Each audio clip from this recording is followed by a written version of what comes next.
भाईचारे का भूत कितना जल्दी उतर गया आपका 2 ही दिन में। ऐसे मंडल कमीशन पे आप लोग हिंदुत्व भाईचारे की बात कर रहे थे ना, अरे वो भाईचारे वाले बंधु कहां गए सब लोग जो भाईचारे की बात कर रहे थे कि हम सब लोग भाई हैं, हिंदू हिंदू भाई भाई है, जात पात की करो विदाई, हिंदू हिंदू भाई भाई। अब ये जब आपके दलित पिछड़े भाइयों को के अधिकारों के संरक्षण के लिए कुछ मिलने लगा है, वो भी आपसे ही बचाने के लिए कि आप उनका जातीय आधार पर उत्पीड़न न करो, तो कहां गया भाईचारा आपका? वो भाईचारे वाले लोग निकल के आए। जब भी SC ST OBC के लोगों को जब मंडल कमीशन आया था तो भी ये भाईचारे वाले लोग ही थे जो चाहते थे कि वो पिछड़े वर्ग को लोग सशक्तिकरण हो, उनके लिए अलग से कोई जो है स्पेशल प्रोविजन ना बने। SC ST के लोग नहीं चाहते थे कि उन पिछड़े वर्ग के अधिकारों को छीना जाए। वो तो आज भी चाहते हैं 52% OBC को 52% रिजर्वेशन मिले। मैं तो अभी क्या किया आगरा में कि जो अति पिछड़ा समाज है उसको 15% अलग से रिजर्वेशन देंगे, 27% से अतिरिक्त, जिससे आपके अंदर कोई उस तरह के ना इत्तेफाकी ना हो। और देते तो 25%, लेकिन क्योंकि अभी उस तरह की स्थिति नहीं है, उस तरह का माहौल नहीं है, लेकिन 15% की तो गारंटी देते हैं कि हम लोग कानून बना के जो है 15% अति पिछड़ी जातियों को अलग से आरक्षण की व्यवस्था करा के देंगे, क्योंकि हम समझते हैं कि वो आगे नहीं निकल पाए।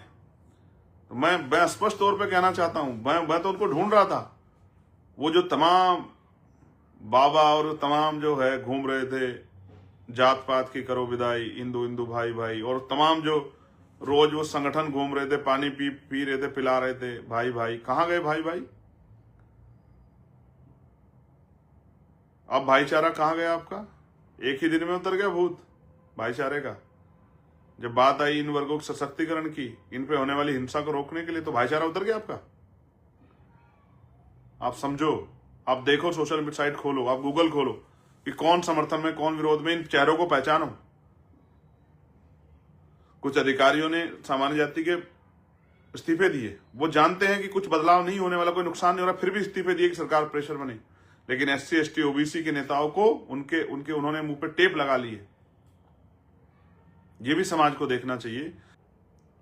UGC की जो नई गाइडलाइन आई, और आप ये समझिए कि इन गाइडलाइनों को आपको समझना है, और इस पे जिस तरह का माहौल बन रहा है, मैं उस पर आपको जागरूक करना चाहता हूं। कई बार मीडिया के साथी सवाल पूछते हैं, लेकिन सीमित सवाल पे सीमित जवाब देना पड़ता है, लेकिन विस्तृत रूप से मैं आपके सामने कई चीजें रखना चाहता हूं। पहली बात तो बहुत सारे ऐसे लोग उसका विरोध कर रहे हैं जिन्होंने उस गाइडलाइन को पढ़ा ही नहीं, जो सिर्फ इस आधार पर विरोध कर रहे हैं, जिनको लगता है कि वो जो जिस तरह का छुआछूत, भेदभाव और रैगिंग और तमाम तरह से मानसिक शोषण जो है SC ST OBC के बच्चों को करते थे, वो नहीं कर पाएंगे। जिनको ऐसा लगता है, वो उनको बड़ी चिंता हो रही है, जो जातीय पूर्वाग्रह से भरे हुए हैं, जो जातिवादी मानसिकता रखते हैं, जो जातंकवादी हैं, उनको इस बात की पीड़ा है कि अब जो हम शोषण, जो अपना जन्म से अधिकार समझते थे, इन वर्गों का अपमान करना, ये इस पीड़ा से जो है वो हमारे लोगों को तकलीफ नहीं दे पाएंगे। ये उनके मन में बात है। और मैं ये भी बताना चाहता हूं कि ये नॉर्म्स किसी के विरोध में नहीं है, क्योंकि डर उसे लगेगा जो अपराध करेगा। जो अपराध नहीं करेगा उसे किस बात के लिए डरना? उसको किससे डरना? जो अपराध करेगा उसको डर लगेगा। जो अपराध करने की सोच लेके बैठा उसको डर लगेगा। जो अपराध की सोच के साथ आगे बढ़ रहा है उसको डर लगेगा। जो अपराध की सोच ही नहीं रख रहा है उसको किसी कानून से डरने की क्या जरूरत है? ये वो लोग डर रहे हैं जो लंबे समय से इस काम करते आ रहे हैं। आज उनको लगता है कि अगर ऐसा करेंगे तो उस पर कार्रवाई हो जाएगी। हालांकि बहुत कुछ होने वाला नहीं।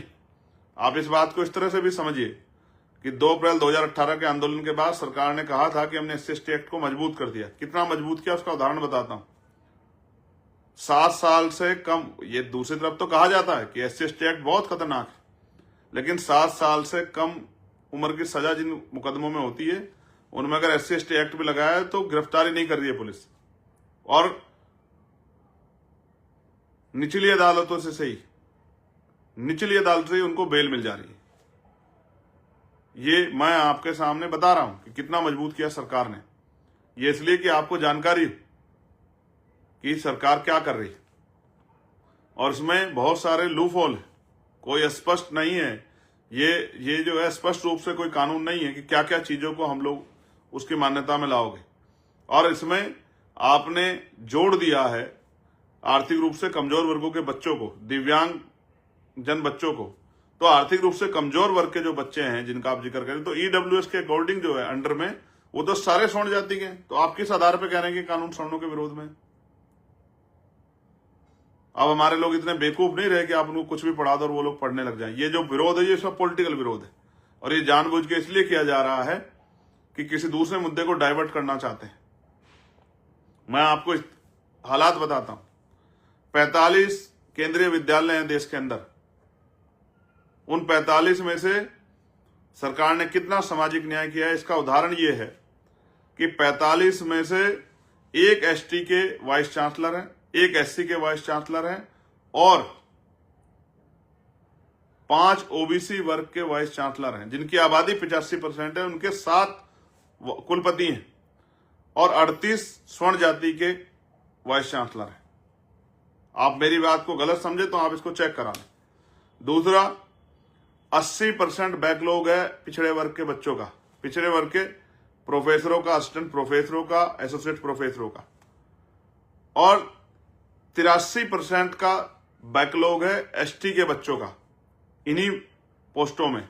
और 64% का बैकलॉग है एससी के बच्चों का, एससी के प्रोफेसरों का, असिस्टेंट प्रोफेसरों का, एसोसिएट प्रोफेसरों का। ये बात मैं आपको इसलिए बता रहा हूं कि मैं यहां बैठता हूं वेलफेयर कमेटियों की मीटिंग में और तमाम जो है कमेटियों की मीटिंग में, मैं देखता हूं मेरे पास रिकॉर्ड में आते हैं, मेरे एप्लीकेशन आते हैं। कोई ऐसा सेंट्रल पीयूसी नहीं है जहां के लोगों को, जहां के अधिकारियों से हमें बात ना करनी पड़ती हो कि आप गवर्नमेंट की गाइडलाइन को फॉलो करो, डीओपीटी गाइडलाइन को फॉलो करो, रोस्टर को फॉलो करो।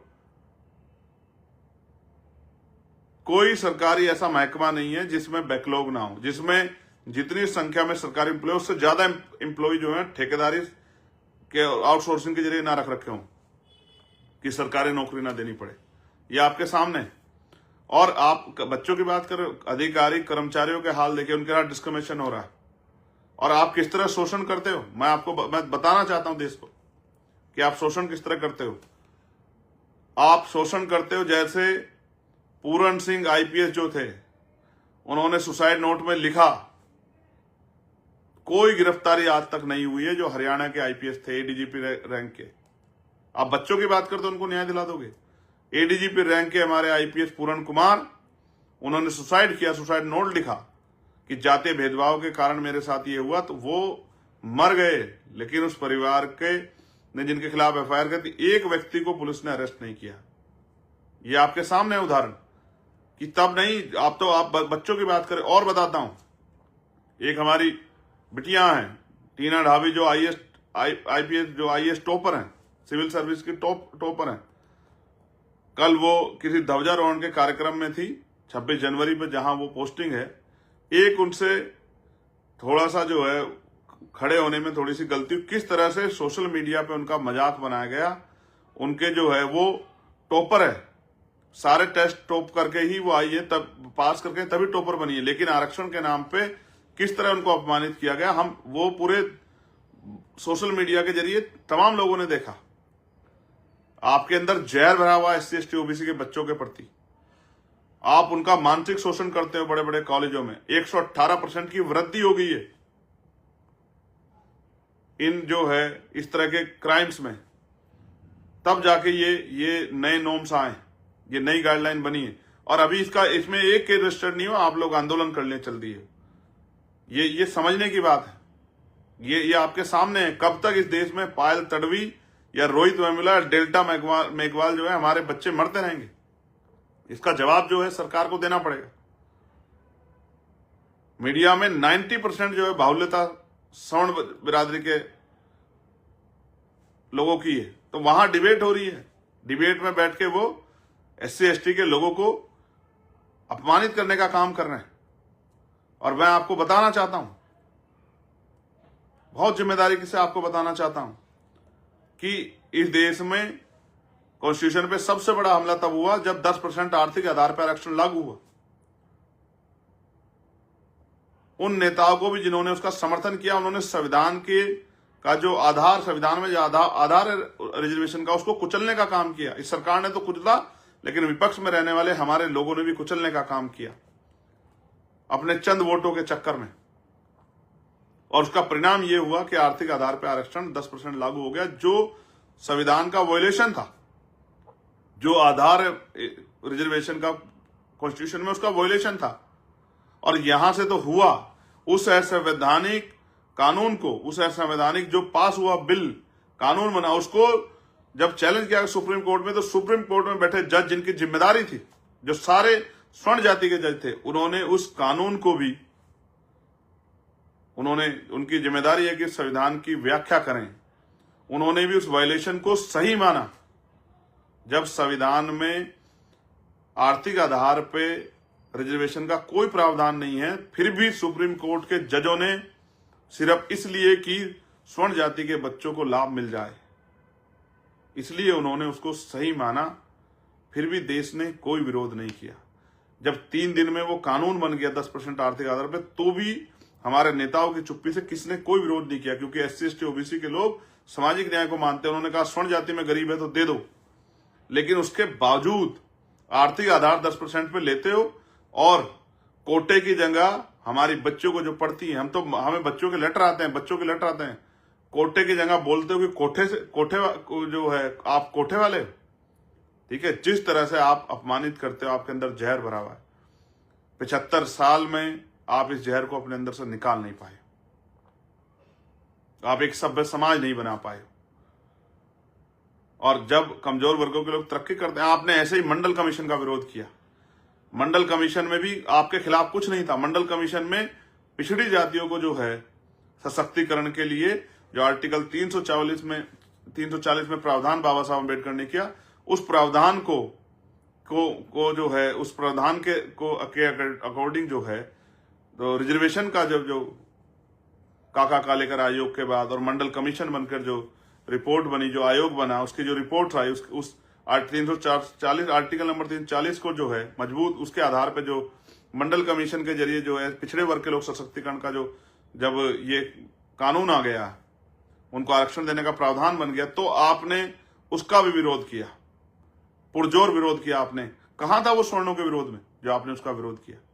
स्वर्ण जाति के जो पढ़े लिखे लोग हैं, समझदार लोग हैं, वो जानते हैं कि इस चीज का कोई नुकसान नहीं होने वाला। इनसे वही लोग डर रहे हैं जो अपराध की सोच रखते हैं अपने मन में, जो ये सोच के बैठे हैं कि हमें SC ST के जो पढ़ने वाले बच्चे हैं उनको टॉर्चर करना है इस नाम पे। जब आप खुद से आरक्षण लेते हो, आरक्षण का किस आधार पर विरोध करते हो? मैं तो तब मानू जब आप इस 10% आर्थिक आधार पर आरक्षण जो मिला उसको छोड़ दो, तब मैं आपको मानू कि आप आरक्षण का विरोध करते अच्छे लगते हो। लेकिन आप आर्थिक आधार पर 10% आरक्षण भी लेते हो और फिर आरक्षण का विरोध करके SC ST OBC के लोगों को अपमानित करने का भी काम करते हो। ये झूठ जो है, झूठ के सहारे कब तक आगे बढ़ना चाहते हो? हमने अपनी आंखों से देखा, हमने सुना, हमने महसूस किया किस तरह से SC ST OBC के बच्चे जो हैं, और अभी भी गांव देहात में किस तरह का सलूक होता है। क्या खुले मंच पे कोई डिप्टी चीफ मिनिस्टर कह देता है, सैन समाज को नव्वा कह देता है, नव्वा, अपनी बात को रखते हुए नव्वा समाज किस तरह अपमानित करने का काम करते हैं। आप कश्यप नहीं कहते हो, आप झीवर कहते हो हमारे लोगों को अपमानित करने के। आप प्रजापति नहीं कहते हो, आप कहते हो कुमार। जानबूझ के आप हमारे लोगों को अपमानित करने का काम करते हो, जानबूझ के। आप यादव नहीं कहते हो, आप कहते अहीर। जानबूझ के आप जो है हमारे लोगों को, जानबूझ के आप जो है पिछड़े वर्ग के, पिछड़ी जातियों के बच्चों को, शेड्यूल कास्ट के लोगों को, ठीक है, आप जानबूझ के जो है जाति के आधार पे, और नाई के, ओ खटीक के, ओ झीवर के, ठीक है, इस तरह से आप जो है आज भी गांव देहात से लेकर पढ़े लिखे लोग जो अपने आप को पढ़े लिखे कहते हैं, किस तरह से जो है वो बढ़ई के, विश्वकर्मा समाज को बढ़ई के कह के आप जो है आप अपमानित करने का काम करते हैं। क्या हम नहीं जानते हैं? हम इसी सामाजिक व्यवस्था से निकल के यहां तक आए, हम ग्रामीण पृष्ठभूमि के लोग, हम जानते हैं कि आप किस तरह से जो है हमारे जो है दलित पिछड़े समाज को किस तरह अपमानित करते हो। आप आज भी जो है हमारे पढ़ लिखने के बाद आप उनको जो है सम्मान से नहीं उनका नाम ले पाते हो। ये सब हम लोग देख रहे हैं, और मैं धन्यवाद दूंगा एक ही बात के लिए कि इस नॉर्म्स में आपने SC ST के साथ OBC को भी जोड़ा, OBC को भी जोड़ के आपने बताया कि हम ये जाति के आधार पे जो कुछ OBC के साथियों को जो घमंड हो गया था, वो भी अपने आप को स्वर्ण समझने लगे, तो उनको भी आपने बताया कि इस नॉर्म्स में कि उनको भी, उनका भी उत्पीड़न होता है। जिस भाईचारा को बनाने के लिए एससी एसटी ओबीसी के हम लोग इतने लंबे समय से प्रयास कर रहे थे, आपने अच्छा किया, बना दिया। और मैं तो चाहता हूं सरकार पे पीछे हटे, जो एससी एसटी ओबीसी के लोगों को पता लग जाए कि सरकार उनका कितना हित चाहती है, कि जरा से विरोध से डर के जो है उन्होंने ये गाइडलाइन वापस ले ली या इस पर विचार करने की बात कही। पता होना चाहिए कि वो इतने बड़े समाज के भावनाओं को किस तरह कुचलने का काम कर रही। मैं तो चाहता हूं सरकार स्टैंड ले, पता तो लगे, क्योंकि सरकार ने सिर्फ अपनी मन से नहीं किया है, जो समिति थी उसमें जो लोग थे उनके सुझाव से किया है। इसलिए मैं कह रहा हूं बहुत महत्वपूर्ण है, चर्चाएं हो रही हैं, इस्तीफे हो रहे हैं, बहुत कुछ है, आपको नजर बनानी है। मेरी बात पे गौर करो कि कौन खड़ा है आज आपके साथ, कौन पत्रकार है, कौन न्यूज चैनल है, कौन सा अखबार है, कौन खड़ा है आपके साथ, कौन सा नेता खड़ा है, कौन सी पार्टी खड़ी है। आज आपको देखना है कि आपके बच्चों को जिस तरह सुसाइड करने के लिए मजबूर किया जा रहा है हायर एजुकेशन सेंटरों में, अगर उसके रोकथाम की कोई कोशिश की गई है तो उससे कौन डरा है और कौन जो है उसके खिलाफ जो कौन सा दल खड़ा होकर किस तरह की बात को प्रयोग कर रहा है। आज एससी एसटी ओबीसी के लोगों को देखना है, समझना है कि कौन सी पार्टी क्या स्टैंड ले रही, कौन सा नेता क्या स्टैंड ले रहा। क्या किसी में हिम्मत है कि वो स्टैंड लेके कहे कि हम ये जो नए नॉर्म्स बने, ये जो नई गाइडलाइन बनी है, हम लोग किसी भी कीमत पे इन गाइडलाइनों के, हालांकि इन गाइडलाइनों से बहुत कुछ प्रभावित नहीं होने वाला, लेकिन फिर भी जो कुछ प्रयास किए गए हैं उन प्रयासों को अगर वापस लेने का प्रयास करें तो हम सड़क पर मुकाबला करेंगे, हम सरकारों को जो है घेरने का काम करेंगे, हम धरना प्रदर्शन करेंगे, हम लोग जो इनके आवासों पे ताले लगा देंगे। कोई ऐसा हिम्मत जुटाए तो मैं तो देख रहा हूं, लेकिन मैं तो आपसे कह रहा हूं, आज दलित पिछड़े वर्ग के जो है बुद्धिजीवी, आदिवासी वर्ग के जो बुद्धिजीवी, उनसे कह रहा हूं, जो चिंतक हैं उनसे कह रहा हूं, जो इस समाज में अधिकारी कर्मचारी, उनसे कह रहा हूं, देखिए आपके बच्चों को जिस तरह का शोषण का शिकार होना पड़ता है उस पर कौन खड़ा है आज आपके साथ, या कौन वोटों की परवाह कर रहा है। ये बहुत बड़ा उदाहरण है आपके सामने देखने के लिए, समझने के लिए। अगर आज भी नहीं समझे और आज भी नहीं संभले तो वो दिन दूर नहीं है कि कल फिर किसी पायल तड़वी को, रोहित वेमुला को, डेल्टा मेघवाल को जातीय भेदभाव कारण आपके बच्चों को, आपके जो हैं टॉपर्स हैं, उनको जान देनी पड़ेगी। मैं बहुत चिंता में था, मैं सोच रहा था आपसे बात करूं, क्योंकि जब से गुरु रविदास जी महाराज की जयंती पे प्रकाश पर्व का अवकाश जो है वो छीन कर जो है और इस तरह का माहौल बनाया गया, उससे मेरे मन में गुस्सा, बहुत पीड़ा थी। और दूसरा जो है ये यूजीसी पे जो है जिस तरह से मैंने आपको बताया, आप चेक कीजिए सोशल मीडिया, किस तरह टीना ढाबी को, जो एक आईएएस है, टॉपर है, जिसको जाति के आधार पे जो है उसका अपमान करने का काम किया जा रहा है। ये आपके सामने अभी एक दिन पहले की बात है, आज 27 से 26 की बात। और आईपीएस पूरण कुमार का उदाहरण मैं आपको दे चुका हूं, और उससे पहले जो है आपके टॉपर्स में पायल तड़वी, डेल्टा मेघवाल, रोहित वेमुला, कितने जो है आपके सामने उदाहरण है। और ये बढ़ रहा है, 118% की वृद्धि हुई है, क्योंकि स्कूलों में बैठे, हायर सेंटर बैठे द्रोणाचार्य एकलव्य का अंगूठा रोज काट रहे हैं या कटवा रहे हैं। तो ये जिम्मेदारी बैठती है उस सभ्य समाज की, उस पढ़े लिखे हर जाति धर्म के व्यक्ति की। अगर कोई बन रहा है, प्रयास हो रहा है कि इस तरह की चीजों पर रोकथाम लगे, तो उसमें अड़ंगा ना अड़ाए, उसका समर्थन करें। और जो अड़ंगा अड़ा रहा है, और वो कहां, अरे मैं भूल गया, वो भाईचारे का भूत कहां कितना जल्दी उतर गया आपका 2 ही दिन में।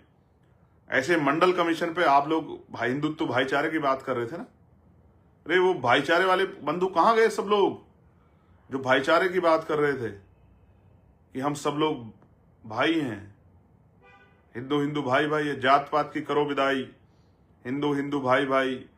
अब ये जब आपके दलित पिछड़े भाइयों को के अधिकारों के संरक्षण के लिए कुछ मिलने लगा है, वो भी आपसे ही बचाने के लिए कि आप उनका जातीय आधार पर उत्पीड़न न करो, तो कहां गया भाईचारा आपका।